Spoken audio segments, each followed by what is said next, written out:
Special கிச்சனில் இன்னைக்கு கல்யாண வீட்டு சிக்கன் சாக்ஸ் எப்படி செய்யுதுன்னு பார்க்கலாம். கல்யாண வீட்டு சிக்கன் சாக்ஸ் செய்யறதுக்கு நம்ம அடுப்பு பற்ற வைக்கல, பற்ற வைக்காம கடாய் வச்சிருக்கிறேன். சமையலே தெரியாதவங்க கூட இந்த சமையல் செய்யலாம்.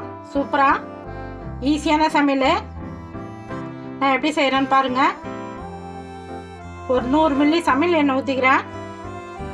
இஞ்சி பூண்டு பேஸ்ட்டு ஒரு 3 டீஸ்பூன் போட்டுக்கலாம். எனக்கு சமைக்கவே தெரியாது, எனக்கு நான்வெஜ்ஜே செய்ய தெரியாதுன்றவங்க நீங்கள் இந்த மெத்தடில் செஞ்சீங்களா சூப்பராக செய்யலாம். குயிக்காக 10 நிமிஷத்தில் செய்கிற வேலை இது. சின்ன வெங்காயம் 50 கிராம் எடுத்து பேஸ்ட்டாக அரைச்சி போட்டுக்கிறேன். நல்லா பேஸ்ட்டாக இருக்கணும், குறை குறைன்னு இருக்கக்கூடாது.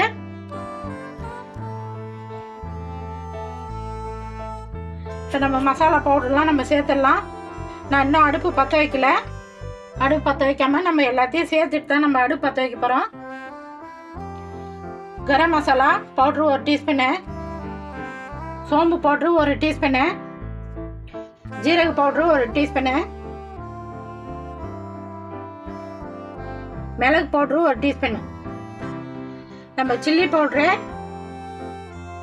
வெறும் தனியா சேர்க்காம வெறும் தனி மிளகாத்தூள் ஒரு 1.5 டீஸ்பூன் போட்டுக்கலாம். நீங்கள் உங்கள் காரத்துக்கு தகுந்த மாதிரி போட்டுங்க.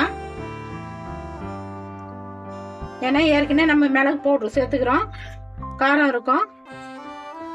4 பச்சை மிளகாய் நீட்டாக கட் பண்ணி போட்டுக்கலாம்.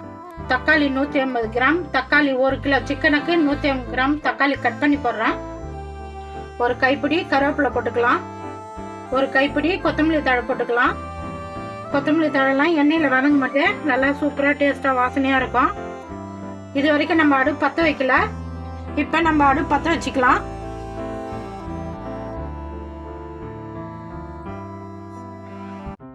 அடுப்பு பற்ற வச்சு இப்போ எண்ணெயிலே எல்லாமே வதக்கிக்கலாம். சமையலே செய்ய தெரியாது, நான்வெஜ்ஜே செய்ய தெரியாதுன்றவங்க நீங்கள் இந்த மெத்தடில் செஞ்சீங்களா நல்லா சூப்பராக டேஸ்ட்டாகவும் இருக்கும். குயிக்காக 10 நிமிஷத்தில் நீங்கள் செஞ்சிடலாம். பேச்சுலருங்களாம் ரொம்ப ஈஸியாக இருக்கும்.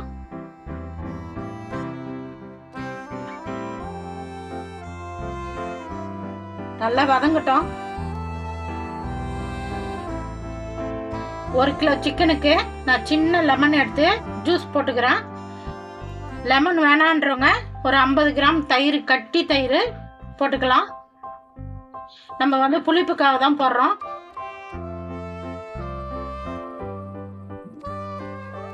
நல்லா கிண்டி விட்டுனே இருங்க. நம்ம இஞ்சி பூண்டு, சின்ன வெங்காயம் பேஸ்ட்டு, மசாலா தூள்லாம் போட்டுக்கிறோம். அந்த பச்சை வாசனைலாம் அந்த எண்ணெயிலே வதங்கணும். பச்சை வாசனை எல்லாம் போகணும். நம்ம உப்பு போட்டுக்கலாம்.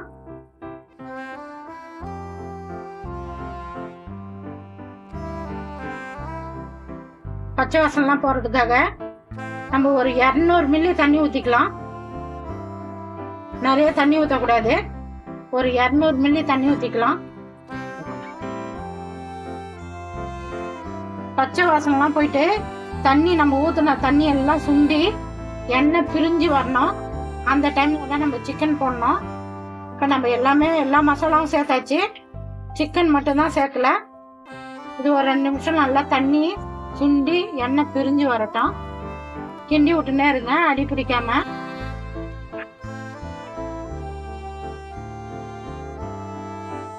நம்ம ஊற்றின தண்ணி எல்லாம் நல்லா சுண்டி போச்சு, எண்ணெய் பிரிஞ்சு வந்து பாருங்க. அடி பிடிக்காம கனமான பாத்திரமா வச்சுங்க. இப்போ நம்ம இந்த டைம்ல சிக்கன் சேர்த்துக்கலாம்.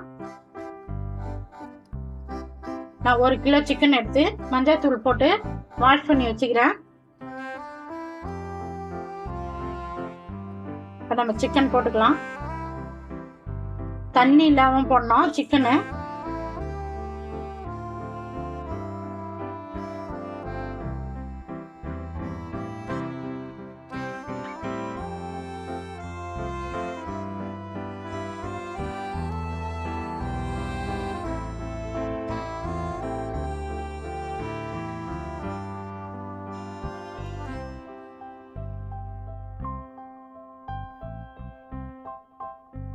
சிக்கனில் தண்ணி ஊற்றக்கூடாது. இப்போ நம்ம ஒரு தட்டு போட்டு மூடிடலாம். சிக்கனில் தண்ணி வந்து சிக்கன்லேருந்து கக்கி விடும். அந்த சிக்கன் தண்ணியே நம்மளுக்கு கிரேவியே மாறிடும். நம்ம வந்து அடி பிடிக்காம 1 நிமிஷத்துக்கு 1 நிமிஷம் வந்து நம்ம கிண்டி விட்டுனே இருக்கணும்.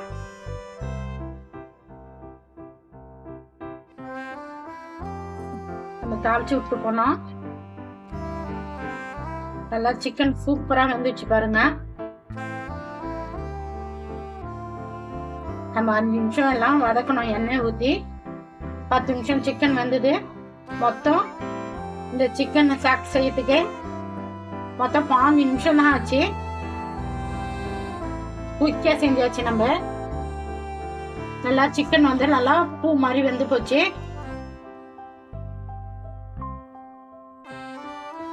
ஒரு கைப்பிடி கொத்தமல்லி தழை போட்டுக்கலாம். ஒரு கைப்பிடி கருவேப்பிலை போட்டுக்கலாம். ரெடி ஆகி போச்சு. இப்போ நம்ம இறக்கலாம். கவி ஸ்பெஷல் கிச்சனில் இன்னைக்கு கல்யாணம் விட்டு சிக்கன் சாப்ஸு நம்ம ரெடி பண்ணோம். நல்லா சூப்பராக ரெடி ஆயிடுச்சு. எவ்வளோ கலர்ஃபுல்லாக இருக்குது பாருங்கள். நம்ம மசாலாலாம் எண்ணெயிலே வதக்கினதால எவ்வளோ சூப்பராக இருக்கு பாருங்கள். இது சப்பாத்திக்கு பரோட்டாக்கெல்லாம் சூப்பராக இருக்கும்.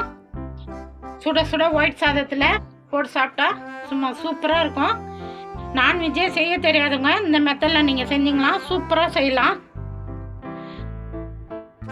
நான் எப்படி செஞ்சேனோ அந்த மாதிரி செஞ்சு பார்த்துட்டு எப்படி இருக்குதுன்னு சொல்லுங்கள். எனக்கு சப்போர்ட் பண்ணுங்கள். இந்த வீடியோ பிடிச்சிருந்தா